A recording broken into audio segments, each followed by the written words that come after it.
So here tonight, just sort of on that public presentation piece, again, obviously there's a hope that the news stories that are out there, the videos that people are doing to try to promote and get the community interested in what's happening at City Hall as far as it relates to our budget, our annual budget process. So I'm going to go through that, and if there's any questions, please just feel free to hang up. First thing, just agenda, the quick introduction. I'll talk about the process. You guys are tired of the quick facts, but I'll go over it again. I'll go over, we should say the 2025 budget review, but then I'll go through taxation, operating, and capital and debt, and if there's any questions. So in the financial planning process, you've seen a few of these PowerPoint presentation slides with the different arrows in different spots. Last time we talked about the council debate and proposed tax rate. Tonight is the public consultation component. Number one of the things that I think is super important for the community to know is that the council back in November was successful on getting their strategic priorities in place. This is a guiding document. Council met for 2 days and went over what they saw in the community. They had communications with council. We had a facilitator.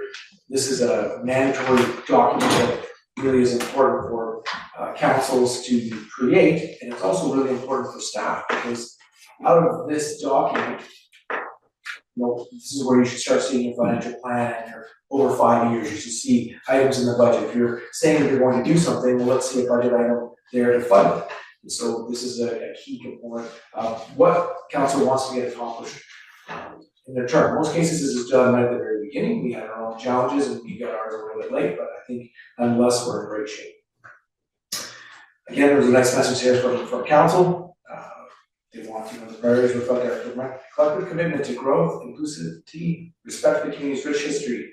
Together, we are building a resilient, welcoming trail that respects our past and embraces our dynamic future. So again, real clear, as council, the elected officials, they want to move forward on the united belief that by working together, we will build a strong city. A city that is strong, adaptable place where everyone feels that they belong. This is just the beginning of our journey. And with the continued support of the community, we are confident that the future of Trail is bright. Again, one of the things that council worked on was the mission statement. And so on that particular piece there, which is I'll read it out, to say the City of Trail fosters an optimistic, sustainable, and inclusive community by upholding good governance, transparency, and accountability. We provide efficient and accessible services to enhance the quality of life for all residents. By responsibly stewarding city assets, we maintain and improve our infrastructure and natural resources for future generations. Our mission is to encourage economic growth, promote social well-being, and ensure environmental sustainability, keeping Trail a thriving, healthy, and resilient place to live, work, and play. Now, one key component of even doing strategic priorities is that the city still functions. We have core services. So council always has to balance the fact that we've got core services which take up the lion's share of the budget funding and the activities from staff. Strategic priorities are, here's the important things that we need or we want to see done in our term to get the City of Trail to a certain standard or to make opportunities for the future. But again, just reiterating, this particular statement is important for the community is the strategic priorities outlined in this report focus on significant new initiatives the council has determined are high priorities for the remainder of the council term. However, it is recognized that and acknowledged that the vast majority of the city's resources are devoted not to new initiatives, but to the delivery of core services by our staff in public works, parks and recreation, administration, engineering, finance, protective services, and IT. The city staff ensure the efficient operations of the ongoing critical services like water, roads, sewer, and parks, and recreation that keep our community a wonderful place to live and do business. So I'm not gonna go through these in length, but you can see the list here and kind of the time frame. So the goal here is to say, where are we at? Some of these will bleed from 2024 to 2025, and some of them won't start till 2025 and then come to 2026. You know, OCP, we're in the middle of doing that. Accessibility plan also in progress. We've got downtown parking review, and a pretty key one for the community is the redevelopment. And first of all, the first stage is to do the demolition of the buildings, but of 900 Spokane and 901 Helena Street. But not only just to demolish the buildings, we want to get started on the initiate the planning for revitalization of that block. On good governance, we are ongoing review and update bylaws and policies. Current year, we plan to do a upgrade on the website. We are looking at our fleet master plan. Also, continue on with our staff succession and recruiting planning. And one key one that the city is working towards is getting our asset management up to standard. Some of the regional partnerships and connectivity, airport master plan update, that is out for RFP right now, so hopefully we'll get a great submission there, and we'll be on seeing what the airport looks like for the future. We have some pretty major improvements expected across the road. Current year is to be the planning and design phase, and we'll see what results that provides council and the kind of funding that will be required in the future. Parks and Rec, so many facilities here, Trev, so not surprising. We've got a big list under this particular section. Negotiations of the new TRP agreements, I think we'll see, we've commented that we were successful with bringing City of Roslyn. They've now submitted or agreed to a 2-year commitment going forward. We know that the other ones with Feeder Valley and Warfield continue, so we'll be working on those and really hoping to get the last area to come and join us as well. Under major donation from the Murphy Foundation, we are going to upgrade the Nickel Arena Ice and the Wards this year. We also are completing this phase 2 of the TMC heat recovery project, which will see the heat that is used in the particular plant and only plant being used back into the building to help function and improve the air quality and the heat usage throughout the whole entire building. We're excited about that there's both provincial and Canadian Little League events, and that's something that we're starting to work with the Trail Facility Baseball. Again, another major sporting event coming at the BC Winter Games. The preparations are underway. We know that'll happen at the end of this year, beginning of 2026. We've got some proposing for some enhanced Indigenous permanent exhibit at our museum. We also know that Trail is going to be 125 years in 2026, but now's the time to start working on that. So we're prepared. We also have some renovations to be done at the sports hall. Not also surprising, infrastructure. A lot of times you don't see it's on the ground, but it is expensive to repair. And when you're 125 years old, there's a lot of it to repair, and it tends to be infrastructure that's been in the ground for a long time. So upgrading it is important, but it takes time and it takes money. One of the first steps we're looking at is completing the water master plan update. That will help us with determining what are the priorities for that utility. Charles Lake, we are planning on doing the planning and design phase here over the next couple of years with the plan and then start the construction of that major project in 2026.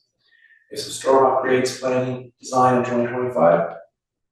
We have some shavers, bench and water main upgrades planning and design in 2025. And then the water main upgrade itself is supposed to follow in 2026. We have our water treatment plant, the chlorination settling tank, designing. To figure out how and where to put that particular module on that site plan. Not easy site plan with it dropping down into the river.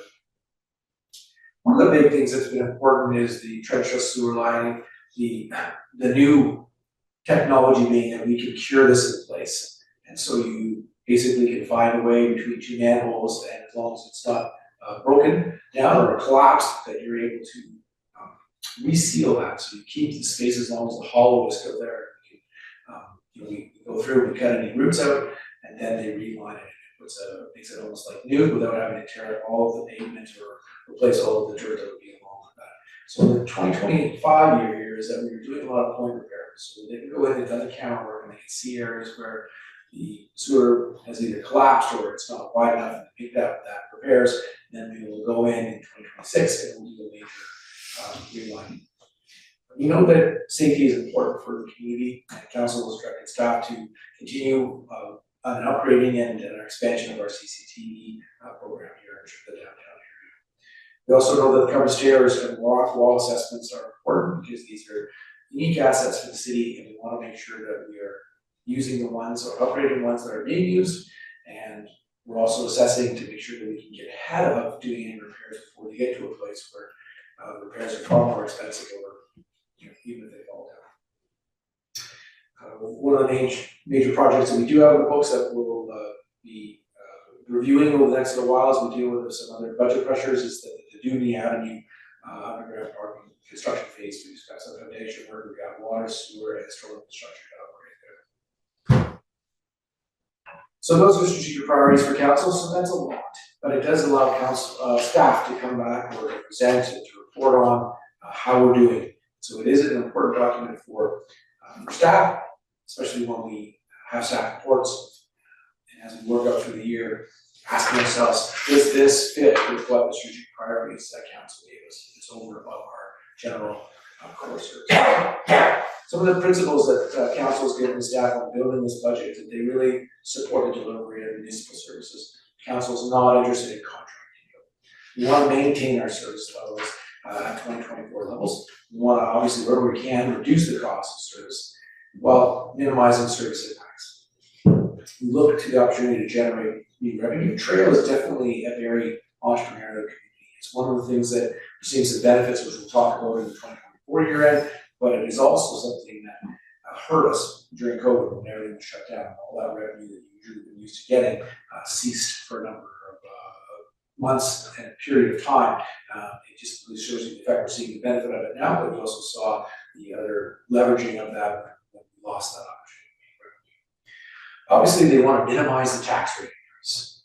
Long-term planning is a focus. They want to continue with upgrading our infrastructure. A lot of times that can be left, it is expensive, and it is underground, so sort of out of sight, out of mind, but it's important for this council, it's made it clear that you want to make sure that we're getting our asset management, prioritizing and replacing infrastructure that needs to be done. Obviously, we're trying to also implement sustainability principles. Okay, quick facts. Council, you've heard this, so you can tune out for a bit.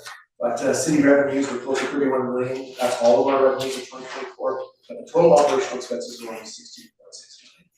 That's a big gap. But that gap goes, the revenue over expenses go to pay down our debt, which we have quite a significant amount of debt, but again, borrowed at a good time and at good rates. Other remaining surpluses on that end go into our capital and operational reserves. General fund operational expenses and allocations is a budget of 21 million in expenses, funded about 16.5 million in taxation. So only a 1.3 to 1 ratio, which is actually quite good. You have the ability to deal with your inflationary costs with almost just over a 1.25 to 1 ratio, which is stronger than most communities. 1% increase in taxation produces about $159,000 to cover operational expenditures. We have about 69 regular full-time employees. We have a number of 39 part-time employees, remembering that the majority of that is aquatic staff, young staff, usually they come work for us in the pool, even as they're working, living out there in between university and being at home, or just in high school getting ready to go to university. So one of the budget review for 2025, one of the highlights that is really helping us in the current year is that there's been a great improvement in the Carroll Memorial Center, the Trail Aquatic Leisure Center, and airport revenues are helping us put pressure on our tax increases. Staff have proposed a 3% tax increase for 2025.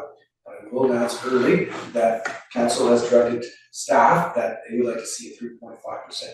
So concerned about the cost pressure that is happening in this current year, specifically from the RDKB, cost pressure on the increase of the taxation component of requisition for city and trail residents and businesses. And this is a key factor in the determination of wanting to make this easier on city of trail residents and community businesses.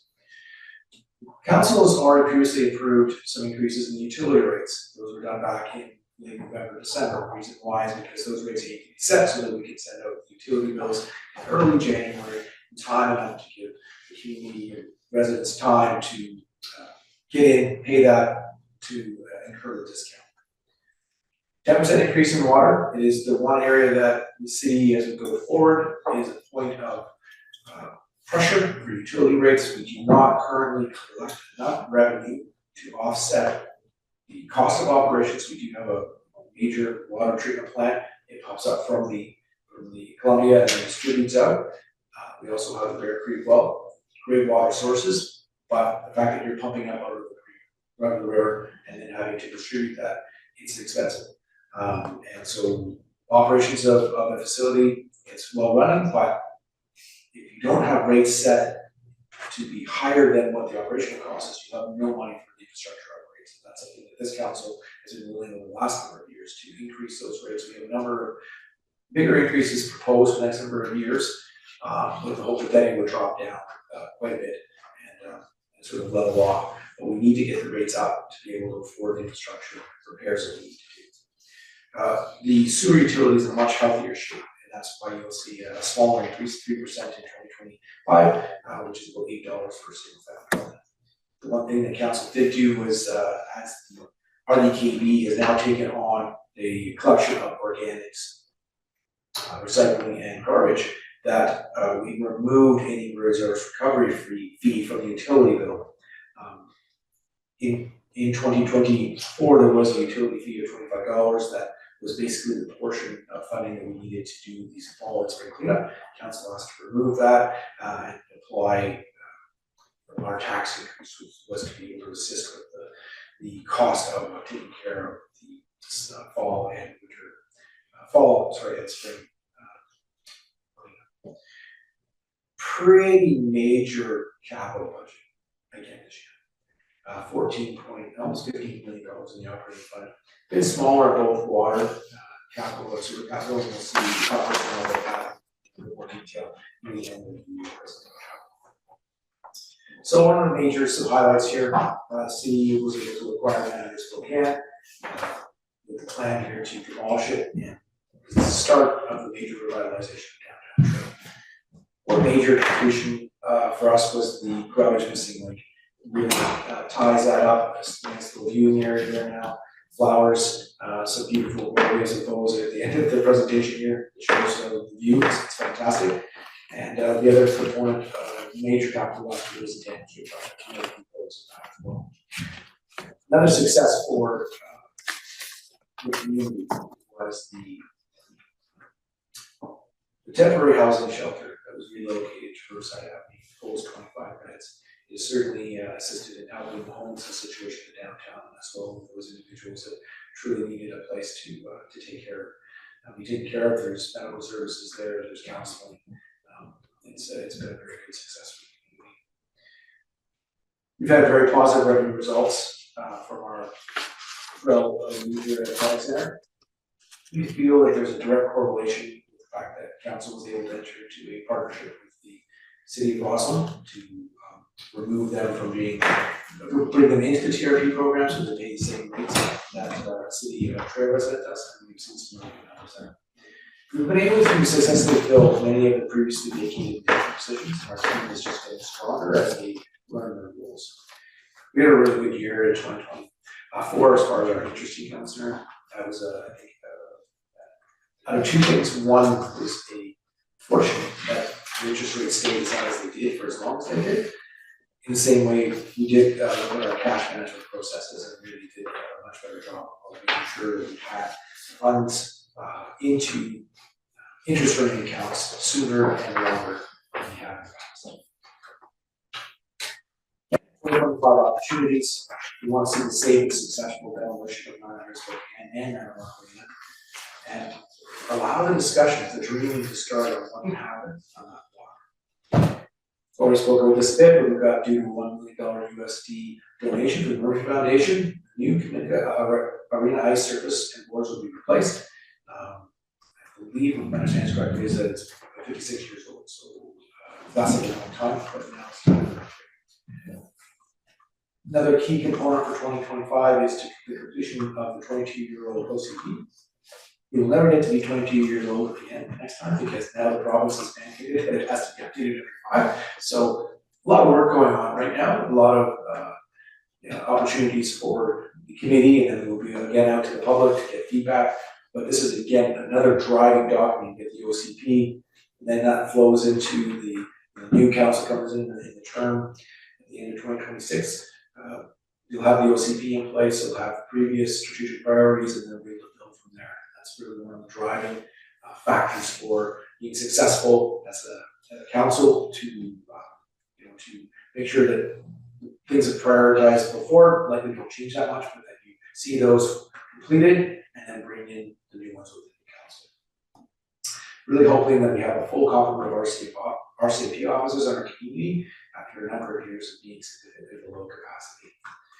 One of the benefits of Pacific Coastal bringing in their new saw plane is that we have more seats, and we're seeing some success with that, and that's supposed to continue on for the year. We want to finish off the heat recovery project at the TMC. We talked about we've got BC Games coming, but also the provincial and national Little League baseball championships. And the real goal for me is to bring in the last area inside the tier. So the challenges that we have, we want to work with the community and our neighbors in the Spokane and area. As those buildings are being demolished, we want to make it safe, but also minimize wherever possible the disruption of those businesses. We continue. It's great that we've had success. The city has had success with the homeless shelter, but it is still temporary. We need to find a permanent location, so we need to work on that.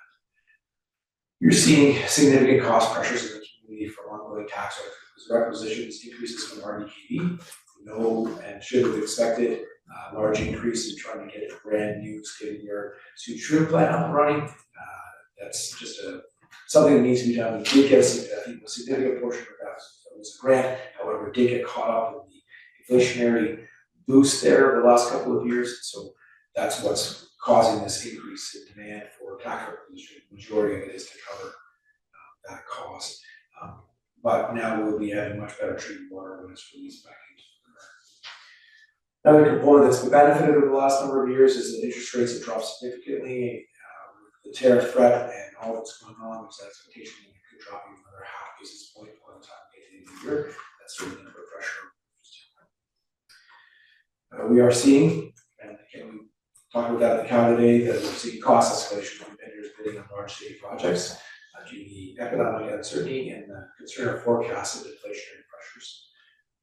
And we don't actually know all that could come out of the tariffs that are being threatened by our by the US, and what that means overall for our major employers in the area, and just for the regular businesses, and just for all of us that need to buy groceries. General fund results, the newly completed kids rink and with the new TMC facility revenue improvements that we've done, for example, in the treasury room, we're seeing a lot of additional bookings, and this produced an extra $55,000 in revenue than we had budgeted. We did know that TAP was successful in their BC assessment appeal, and they were able to get a credit on their municipal taxes and about $170,000.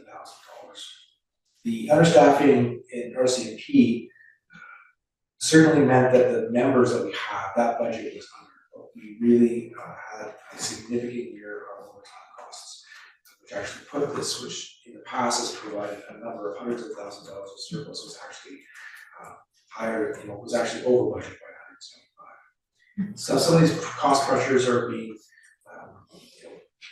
are having eased by the fact that we had another low snow year in 2024, and that resulted in we'll keep our staff working the whole time, but not driving the equipment around snow and the sand and the cost of contractors to haul or downtown. That really dropped our snow budget, not was, and so that was one of the reasons why we're able to take on the fact that we've got some other cost pressures. Building permits were under budget, but our business license was over. Just to speak to how well things have gone at the Trail Aquatic Leisure Center, all the effort that staff management put into getting our depleted lifeguard pool back into place has really paid dividends. And you can see that by swimming lessons, walkway fit programs, memberships, and admissions over budget by $200,000.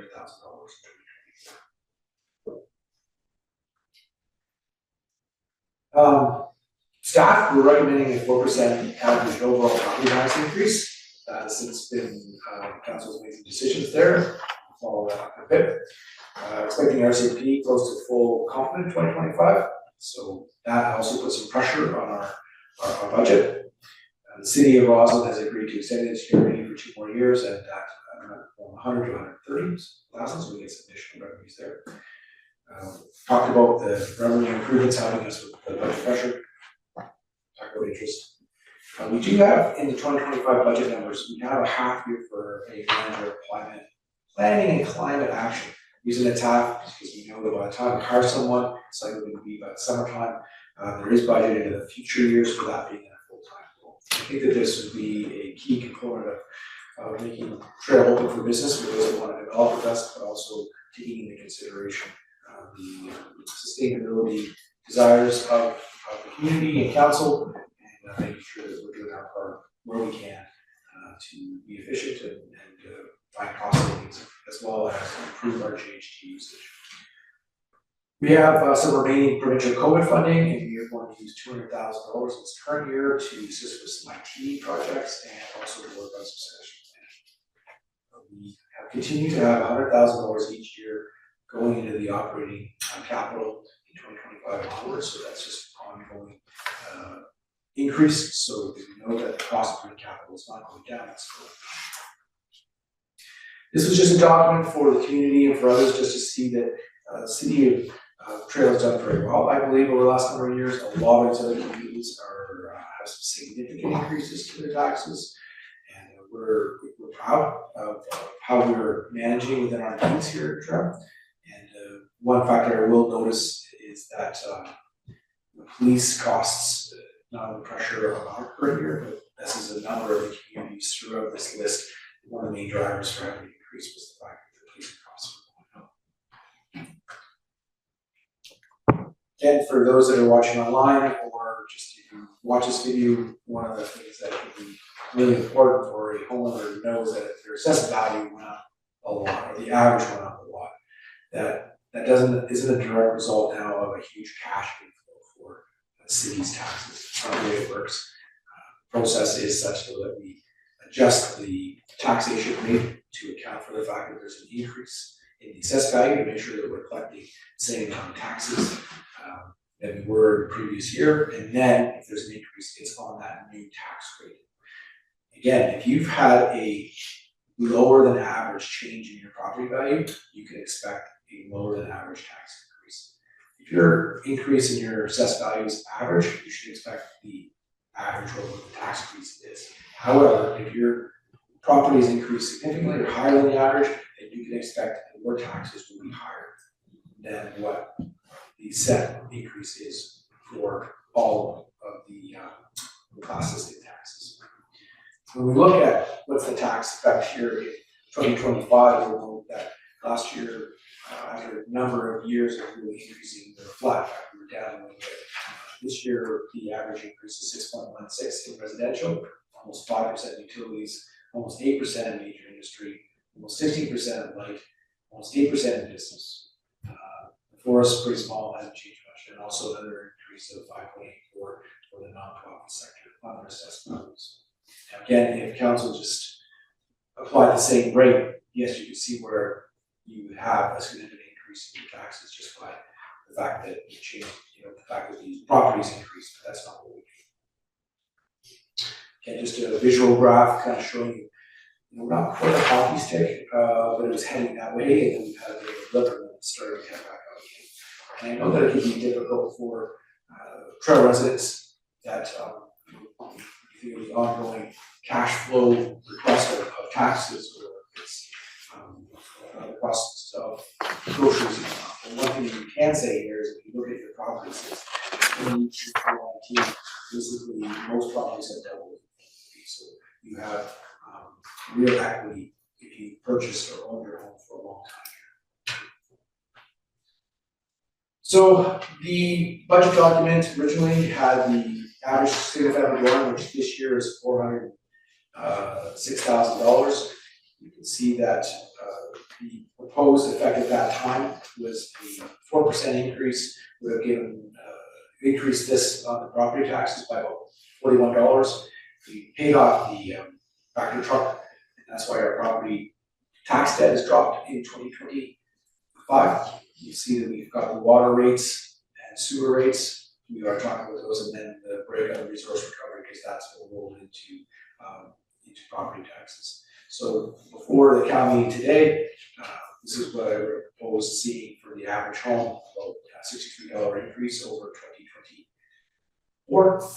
But after our county meeting, council is looking at a 3.5% tax increase, and that is resulting in a $35 net change year over year. Again, if you go through the other numbers, did not change. So you see that we're at an increase right now. If things all stay together, that we would be at $57 for the average home for the year. This is just the city of Trail, the ones that we need to control. So property taxes, our debt, the water and sewer rates, and our garbage rates. You can see, so that's about $475 a month increase for the average single.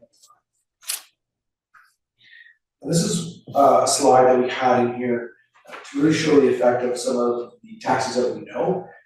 We are expecting or getting information on some of the other taxes that we collect on behalf of. For example, we collect on behalf of hospital and school and BC assessment. School taxes, we don't usually get the rates until the very last couple of days of April, so we don't have that as an ability to show what change there may be.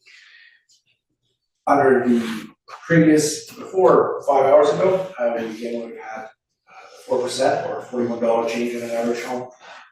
One of the major factors was the 2025 taxes. We talked about that. It's almost a 33% increase, and that main driver there, of course, is the sewage treatment plant upgrade and needing to increase the tax requisitions on all business classes, all classes, to be able to fund that increase.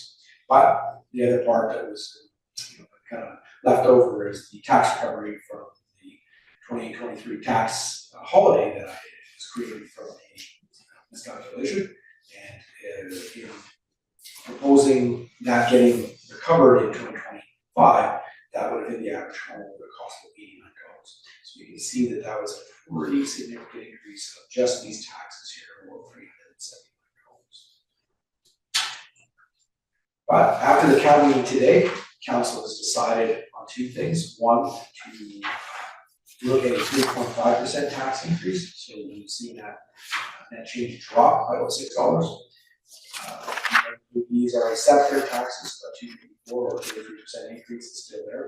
But the other component that council decided to do was to write off $330,000 of the $630,000 of the RDB 2023 RDK tax recovery, which dropped that average single family rent from $89 down $47 to $41. So that's a significant drop. So note that there is some increases there, but it's certainly lower than what was being proposed just earlier today. Again, talk about taxes, and this sort of talks about kind of three tax dollars to the revenues that we have, and you can kind of see that in this pie chart where as much as we work hard, we can only have so many people rent the ice, we only have so many people coming to the poll, so we are limited on our sales of services. Again, we always want to look for grants, but that's not a guarantee. So the main driver for taxes for all communities is going to be taxation. Maybe City of Trail being a benefit of having a bit more entrepreneurial spirit, having your own airport, having these here facilities that they can charge fees for. And you can see that our total revenues for including water and sewer fees were at over $30 million. Trails expenses, and you can see this breakdown here. Parks and Rec really does take a major part. So once you get to earn some money from it, it is a very expensive operation. So we have beautiful parks here in Trail, fantastic facilities for so many sports. It's unbelievable. The amount of baseball, soccer, hockey. We have a gymnasium, pickleball exploding. So that shows, and it shows with the fact that 31% of your budget is going towards parks and rec. Again, one of the things I would be proud of as well is that our interest in debt charges is only about 3%. So it's going to be more money to be able to do that. Skywalk Bridge, while we're looking at the Riverfront Center, it's not a major pressure on the overall operations. Again, one of the components we kind of share, so if you look at the general municipal fund taxation, you see where that driver is, the 16 million, you can see how it's broken down, residential, utility components, major industry, business, etc. And when you looked at the average family dwelling, and the reason I've kept this up here is more for a visual chart. This will change once we get the school tax numbers. This is from 2024 because I don't have some of the numbers yet, so we can't update that. That will get updated, but you can see where the city of Trail fits in that pie. That will change significantly in 2024 because of that major increase in RDKB taxes. I thought I would bring this in here just so that council could be aware in looking at the numbers. And even when we look at a 3.5% tax increase, that does bring in significant dollars for the city. But even if you were to take out the East End regional sewer services, you can see that $320,000 increase from all the other services that were part of RDKB in 2025. So that's, I know that we share those services, but those are significant cost pressures that we're facing. Let alone when you get kind of that one-time hit with the East End regional sewer service. And when I looked at 2024, basically what we use to fund our total operations, this is our sharing portion of the regional district. This is what the increase in 2024. So 5.65 in 2024, and then again, an additional 1.8 in 2025. They have more increases for some of their services in 2026 and 2027. This is going to be, as much as the city is really working hard to live in our means, this is one of the challenges that our regional rep faces. And as a whole, certainly when we're keeping within line, trying to be around inflation rate or in that level, seeing these cost pressures, that's quite difficult. So that's operations, high level. And I was just going to move to some of the capital. We talk about sometimes taking councils on tours, and you hear about things, but maybe you don't get to see it. I wanted to share a few photos of some of the finished product in the area. So this is the Daniel Street retaining wall and infrastructure upgrade. You can see the new kind of off-street parking there, but then also the storm sewers collecting the water. It is on this west trail. We are always trying to make sure that we can keep that water collected before it spills over to the next property and be able to have a storm in there. You can see the, I think it looks pretty good. I realize it's not a heritage wall, but the wall itself, using the concrete blocks that we did, I think it looks quite nice. And it's provided additional parking and curbing for those that live down below as well. There's a snapshot there. Again, allows the community as well to know where the tax dollars are going and the effort that was put in. Garbage. Wish I could take the shot. I can't take the telephone photo, but definitely, just for me, was just sort of that time, the major part of the time, the walkway that goes right up to Archway, over the River Skywalk, the beautiful Skywalk Bridge, the little viewing platform that's at the end of the parking lot there, and then of course having a nice concrete sidewalk flow up and then have an accessible route now up onto the Esplanade. I want to thank our partner CBT. They provided $500,000 towards the finishing of this particular part of the project. So certainly I know that the community and council is grateful for that. We also bought some toys. We bought a nice new excavator. This is something that we haven't had, and it's allowing us to, this is a shot of Trail Creek, and us being able to pull the debris that comes down when we get to fresh out. So the last thing we want to do is have a blowout and have that pass. So it's great that we've got a piece of equipment now that can reach down and pull this material right out. In the past, sometimes we had to rent significant cost out of a piece of the city, just in case. Dam Street got a lot of love. You can see that beautiful new playground that got put in. It's fantastic. Hopefully getting well used by the kids. A couple other park type areas, we see that the Jason Bay signage is out in place. And we also see that the Queen Heat playground was completed. So 2025, again, some pretty major projects. We've got general capital assets almost 15 million. We have 2.6 going towards the floor replacement. This budget here is going to have to be updated, but at it's about 4.2 million to get to the phase 2 completed.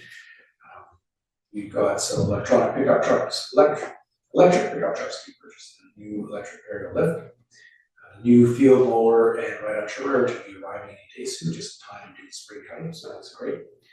You know that we've got a very important time frame here to get the remediation and demolishment of both 911 and Spokane. It will be interesting to see what the landscape of that lot changes to see that. Really hoping that we are going to get the unicorn daycare construction started here in 2025. We do have another playground in McBride to take care of the year. For our water, kind of a slower, quieter year than we've had.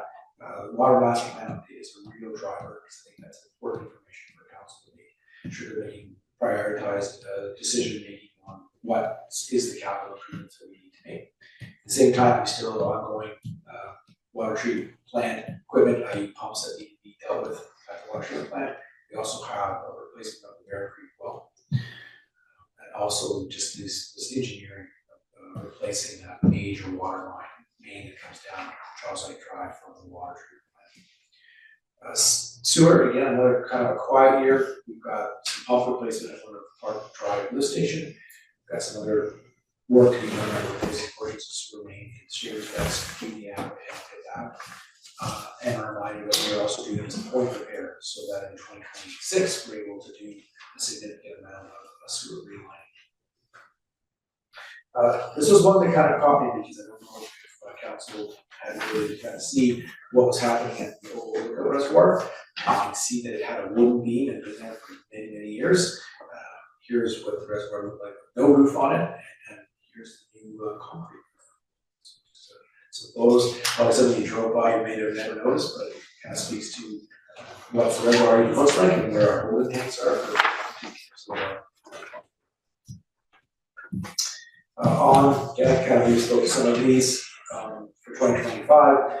We did not get some of the projects done in 2025, only just the water master plan update. That's on the priority for this year. And then our focus is on some smaller projects. We're completing the water master plan and working on one of the things that council did do in reviewing the utility rate pressures on particularly the water fund was that we reallocated $100,000 in tax funding that was going to the sewer utility over to the water utility.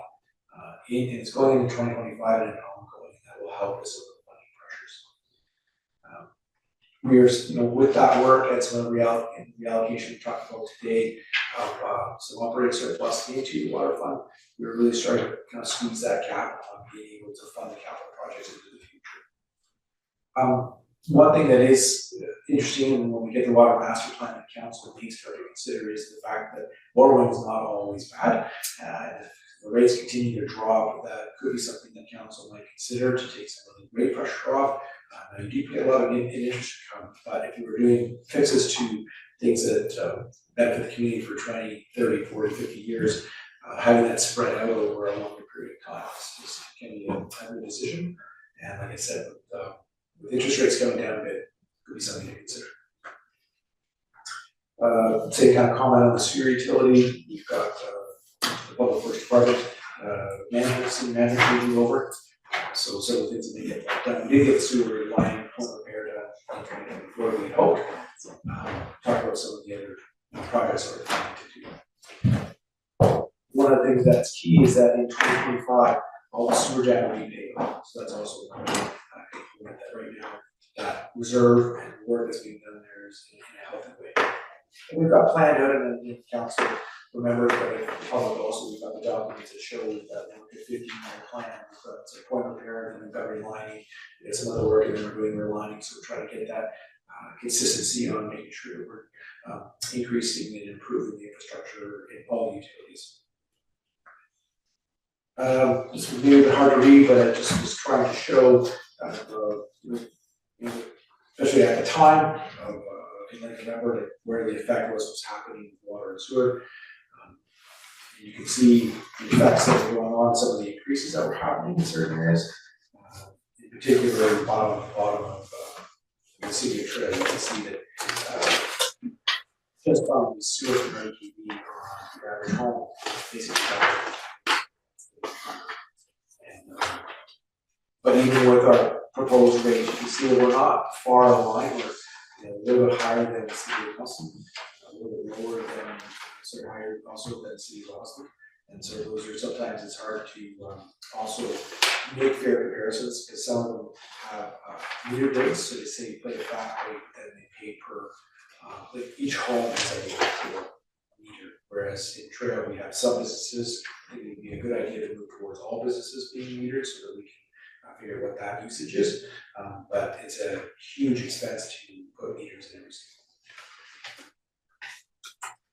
This is just a slide for debt and debt servicing. When you have major capital projects, maybe again about the cost of the Sky Bridge, which is quite brilliant when I think about it. You have one sewage treatment plant take on the waste from 3 different communities and then to use a beautiful bridge to get that product over the other side of the river. It's pretty ingenious in my opinion. But that's an area where to put all that on the taxpayer must be very difficult. So the goal to pay that over time, and that's again those major capital projects. And that's what that strategic decision went to borrow versus using reserves or taxation. The NFA borrow rates have dropped, and the borrowing for long-term projects more attractive in the future. Does that last for a year or two? Time will tell. We still have about $11.5 million of long-term debt in the general fund. We'll note that we are paying down almost $1 million in principal every year. So you can kind of look at that and say you've got about 11 years left on this. So not too bad. The water fund has a bit of debt, but it's also paid off by 2028. It's not that far away. And of course, the sewer fund, it's just over $150,000 to be paid off. And is there any questions? I've got my email address on there too, so that if it's out there or watch it on YouTube or always happy to discuss it.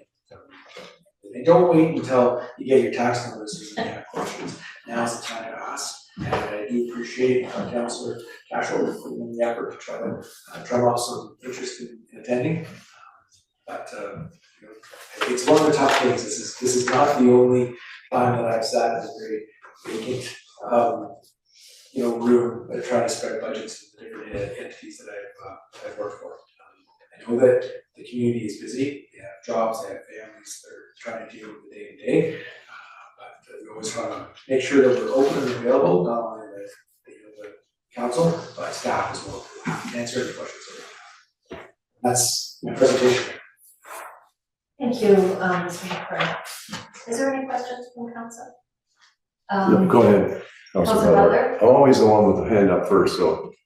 You've been scribbling lots. So. Oh, I'm just trying to get things sorted out in the old training, but you go ahead. I guess mine's just quick. So mine's actually a comment, Your Worship, and you brought up the cost of our CMP tonight in your presentation, and it was something that was discussed sort of at the last budget meetings and as we've been going through. So I just wanted to make the comment that I had reached out to this sergeant here in Trail just to part of the protective services portfolio, and just wanted to get kind of an understanding of sort of how, where it's at and what thing, because it has been something that as long as I've served on council, it's one of those things that we've sort of been undernumbered, and and it was this, I wouldn't say a game, but it was just these numbers weren't always all there, right?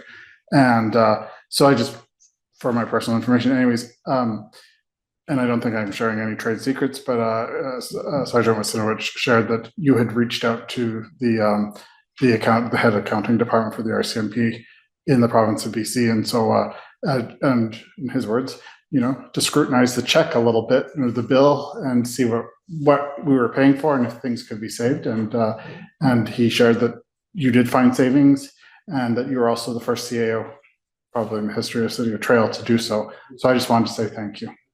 Appreciate that. Thank you. Councillor Cashel, and then I'll get you, Councillor. Please. Just because I have my hand up first, Your Worship. Go ahead, Councillor Benson. Follow the chair.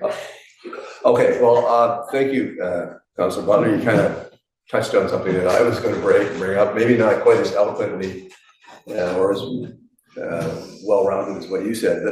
The budget, the RCMP budget is over by $175,000. My first question, is there any language in the RCMP contract that addresses this issue of going over budget? And the reason why I'm asking that is that we're not the party responsible. The reason why we're over budget is because of understaffing, and that was on the RCMP. They didn't meet their contract. So what is the impact that this $175,000 is going to have on the citizens of Trail? And how are we going to pay for it? So on that particular question, Councillor Cashel, it went back to me using the document of where they were assessing that we would end up. So that's in 2024. So they were saying, the way things are looking, that's what the cost of overtime was really the main driver in 2024. So we're already kind of paid for it. So we're kind of rounding out the current year and having a bit of a surplus. Inside all of that, we were able to cover that cost. So I was speaking to the really the snow year has taken off some of that pressure. But otherwise, if you didn't, you would be saying, hey, now we've got not just not a surplus at all. In fact, we've got a deficit. Eating into our surplus to cover that. That's not, and again, that's based on, I had to wait until August to get the final numbers because their years are not the same year as us. So, but I use the documents they provide us to be doing the estimates for the auditors, and that's where kind of the number landed. So it's not money we owe, it's money we've already paid from the and or I've accrued based on what they feel is going to be the end cost of overtime for the City Trail. But I guess what I'm getting at is there any guidelines, any boundaries put on the RCMP that tells them that, hey, you've reached budget, to put the brakes on and maybe consult with the CAO or consult with, it seemed like, what I guess what I'm getting at is they've kind of had the blank check and they just kind of ran with it. Yeah, I wouldn't say blank check, and I would also say that any surpluses that you've heard of had in the last number of years, because you haven't had a lot of numbers, that's probably increased your surplus a bit higher than you would have if it had the full numbers. Certainly certain mandates come down. I know that they're supposed to get new handguns. They've got new body vests coming, new armor coming. They've got the cost of the vehicles, right? These vehicles have had to run 24 hours a day. The cost of those that are not much now. And so when we talk about the cost of the police officer, they do sort of put everything in together, whether it's the insurance on the vehicle, the cost of the new vehicles, the new weaponry, the new armor, all of it kind of gets put in together. And I think that they're also seeing the inflationary costs that we all are, but that gets distributed out. And that's how they've got their budget. And then, as far as me saying no, it's a little bit hard. I know in the current year that there was sort of a quick session where they lost 3 individuals in a hurry, and what do? I need to have someone out here right away. It's not like they haven't, like, oh, this person's sick, this person's come back, and it's been gradual over the year. It was all of a sudden, it was the real pain pinch that we felt for a while there, where we lost a number of members that we were already kind of short, and then having to bring them overtime crew in. So that seems to have been the cost pressure. Certainly the expectation is that I think having very close to a full complement, and I know the sergeant in his media releases has been saying you're going to see a lot more. You're talking about, I think in the newspaper I saw where he was being interviewed in regards to the stats. He said you can expect an increase in our drug seizures because we've got our crew team back in order. So that's a big step from where we were. So the fact that they've got some crew members I'm expecting that we will not have a overtime issue that we had last year. Now, again, something could happen, God forbid, but that's sort of sometimes you get caught in that. And it's like for all of our budgets, we're moving along here, everything's fine. You know, I think about 2 years ago, our water utility budget operations was significantly higher than it was this year. Why? Well, we had 17 water main breaks, just otherwise and different reasons. This year, I think it was, I don't want to say 4 or 5. So that's quite a drop. And so those sorts of things you're kind of always balancing, you don't know what's coming. But we monitor it, and like I said, the fact that the sergeant, I trust, I work with him, and he's available, we talk. I can, I build building relationships with the head of finance and saying, these numbers aren't making sense to me, or I need more explanations. Eyes are on it. I think that having eyes on the budget make a big difference on how things get spent. And just through the chair, I appreciate that you did, connect with RCP Finance. And I also, understand the trust that we have with Sergeant Sinovich, but you gotta remember, sergeants come and sergeants go. So we need to build protocols and policies and practices based on that, on good practices, not on trust. And when we spoke back in the committee of the whole 2 weeks ago, you brought up the fact, and it was an estimate because I know our year-ends don't align with the RCMP, it was correct me if I'm wrong, $826,000 in overtime. Now, overtime is double time, and an RCMP officer makes about $55 an hour, so that's $110 an hour. Some of that time might be traveling from the island to here, could be a full day, $100 an hour, $110 an hour. So, and I'm not saying that we didn't need those resources, and I'm not questioning that part of it. What I'm questioning is we got the bill for $826,000, but we didn't get a breakdown of the bill. If I go to an auto repair shop and get an $800 bill, I want to see the parts. I want to see the labor. I want to see the breakdown. And I think as the customer here, we should be entitled to that breakdown. So I'd like to make a motion, if I could, that we ask the RCMP for a breakdown of that overtime budget. And it shouldn't be that difficult to do. Yeah, and I do get something from that, because I raised the questions, then I started sort of getting a monthly snapshot of what the actual kind of overtime component was, and that's where you see this spike up, it happening, they lost a number of members back in summertime. So that was one of the factors, so that kind of shows me what's happening. And again, it was decreasing as we got to the end of December, and that for me coincides with them getting the members back on their feet and getting a full complement. Yeah, but just to be clear, I don't think you need a motion. I'm on these, asking the questions, and like I said, it's one of the challenges of the province of BC. And again, I came from another municipality that had their own police force. And I was like, oh, it'll be great to have your own police force, because it's like just hired 2 new officers. They were 22. Cost just being alone. For the average home in Nelson, just for police increases in 2025 was $90. Forget any of the other increases, which was a lot, coming still, it was just to do with police. And that's us trying to buy the vehicles, our own mechanics working on the vehicles. It's one of you think that it's gonna always be better somewhere else. It is a bit of a challenge, and for all these colleges that sign on with the problems having RCP provide that services, it's like, here's the bill, you get the bill, you pay the bill. So it's challenging for sure, but I think that maybe if we see what happens here in the next 6 months, we get the next couple of invoices and start to see, are we in line, are we tracking what they're budgeting and what's happening there. So that would be my just through the chair, just for clarity, on this bill, you're saying we can expect a breakdown then of the expense and how it was. I got a very high level bill that is that they don't, in the same way that I wouldn't expect them. There is sort of a very long bill, but it's very difficult, and it's done on a global basis. Because each member is assigned a correlator number, which assigns them to their post. Yeah. I'd like to know how many of those hours were actually in trail detachment on shift. And I think the taxpayer would like to know that as well. I think and I don't think we're asking for anything that we don't deserve. I mean, we're paying for this service. What are we getting? And then from that disclosure, which to me, it's compliant with transparency and accountability, it ties into our mission statement. Maybe there's lessons learned here as well. And I think it's not so much to be critical of the RCMP. I realize that they had to bring manpower in to keep us safe, and no one's gonna argue with that. But I still think we deserve to see exactly where that money went in terms of $826,000. And again, just to be clear, that was their proposed meeting, because until it ends and they reconcile, that's. But yeah, it might change.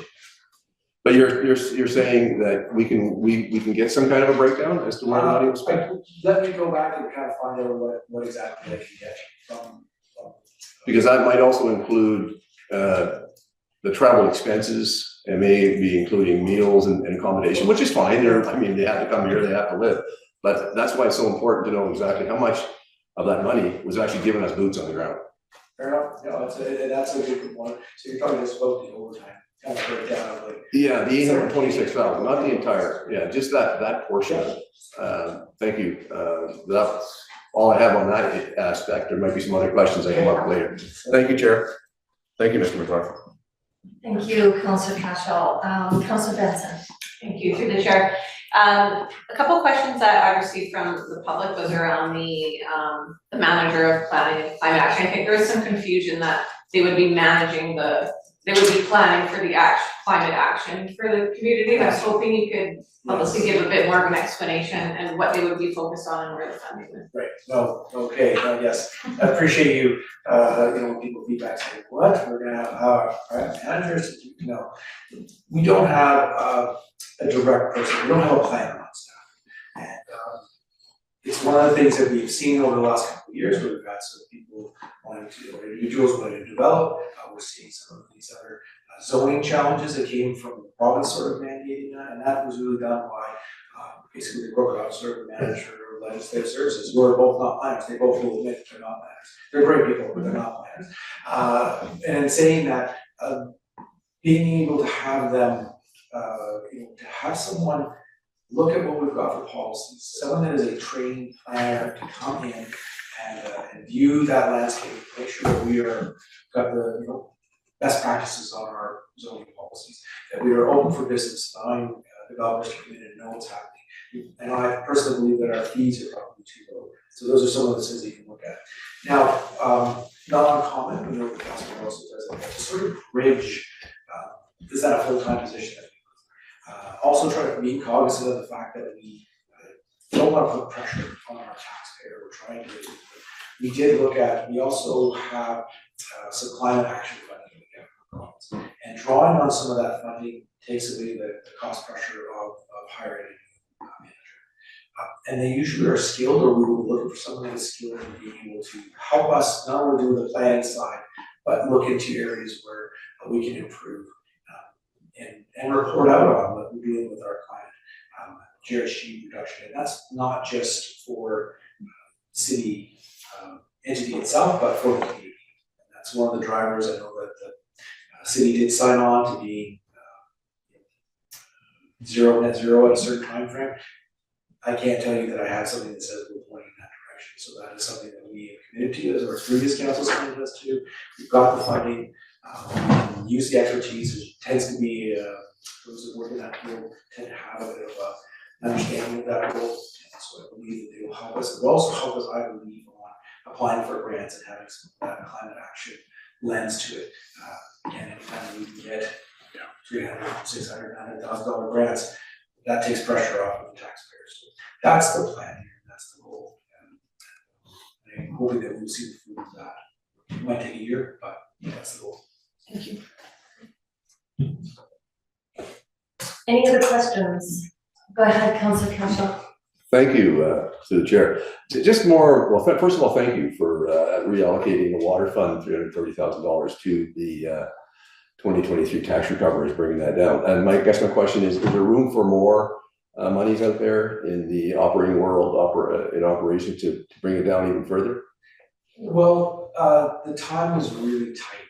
You could, again, direct me very shortly to be able to do this, because I'm trying to get the audit and financial statements completed. So if you're trying to handle it this year, again, the only other component that council could do is say, we're going to keep that on the books as a receivable, the remaining $300,000, and not deal with it in 2025, and see what happens at the end of this year, and see if you can cover that. That is an option, but that is definitely something that I need to know ASAP, because the tax rate is coming, it has to be approved in the next short period of time. And then once we set that, can't change it, after May 15th. Okay, thank you. Well, I'm encouraged by the fact that we're already moving it down from 630 to 300. But I'm just, and again, I think some of what was explained to me maybe in the COW, but I have to be told things more than once sometimes for it to sink in. We're looking at a $200,000 surplus in revenue with the talc. Now, would that kind of money could we use that money to go towards the tax recovery? Yeah, so I apologize if I've confused you. I would say to you, in the same way that we had a $175,000 over budget in police that year, we have $200,000 over budget revenue side for talc. But then when you combine everything together, that's where we came with those numbers today, saying Okay. projecting on a 720, and that's where. Okay, thank you. And that's all I have. Thank you very much. Thank you, Mr. McGrath. Thank you, Councillor Cashel. Is there any other questions or comments? Okay, just one quick comment from me. I just want to thank you, Mr. McClure, for such a detailed and thorough report. I know even when we're going through it, I forget some of the stuff that we've done, some of the work that we've done, and some of the accomplishments that we've had. And also I, recognize when it's all laid out like that, how much work we have ahead of us. And still, I appreciate the work that council's put into this budget, because we want to make sure that it's very accountable and we're being transparent. And it looks like and sounds like there's more conversations to be had on this. So thank you.